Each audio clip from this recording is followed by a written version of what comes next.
In this video, I'm going to show you how to produce a variety of cats using pastel pencils. But before you can use the pencils, you need to produce a line drawing. For this, you need a good photographic reference, like the white cat I've here. I want my drawing to be larger than the photograph.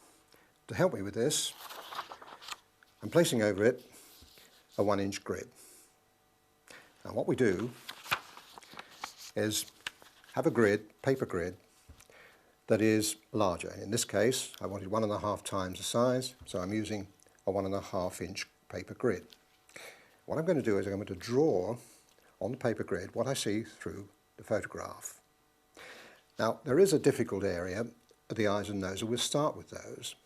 And to help me with this, I can place a second grid over the top of the first. You can see this now breaks this down into a smaller area, reference area.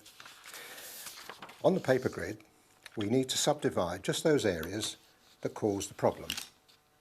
Now I'll just subdivide that, use a rule.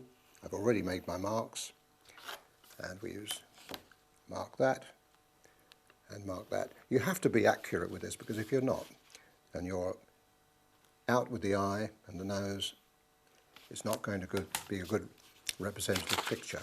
So now with our subdivision, we can start to draw. You can see. By complete contrast, let me show you the techniques involved in a black cat. So let's get started. First of all, I'm going to do this central area. I'm going to show you how we build up the black fur. First of all, I'm going to apply quite a lot of white, and I'm going to, by contrast, put the grey where the black would be seen. And when you first do this, you think, no way is that ever going to look like a black cat. And I'll let you into a secret, when I first did this, I didn't think so either. I'm actually working from a picture which I'd done some time ago. You've already seen how to build up from a photograph. So I'm using a picture to give you a really good idea how we can work from a reference picture. Now the next thing to do is to build up the grey on top of the white. And once again, as with the white cat, you want to bring in the fur in the direction it takes. So it goes over, across there, and across there. The next colour to use would be the black. And the black goes in very strong, obviously on the dark area, and just a little lighter on the light area. Once again, keep the fur direction in your mind as you're doing this. Dark there, dark there.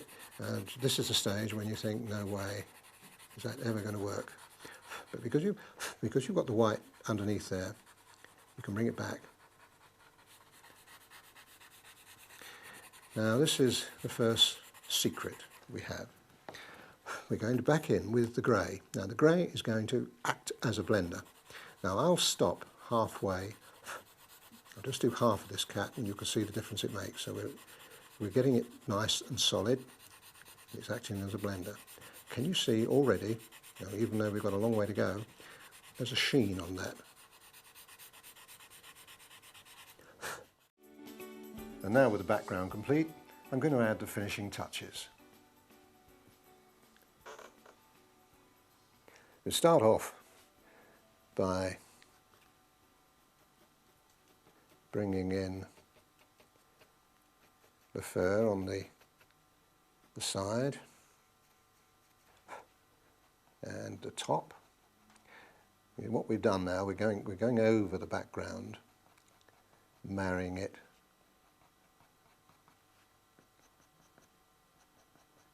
the image, and there's the effect. Now, it's not a bad idea to do the odd stray hair. You'll be careful here, because if you did make a mistake, you just simply rub it in. But really, just the odd stray hair. It looks more natural that way. It can come over the background. You see why we couldn't do this earlier. We'll be rubbing it into the background. That's sufficient. I mean, you go all along the way, it's looking too contrived. That's that side. Now the other side. Again, bring it out. I'm using the dark brown. It's the most obvious colour here, like that. Now, we need to go around the ear. First of all, I'm going to use the black, really just to fill in some of those areas we would have touched when we put the background in.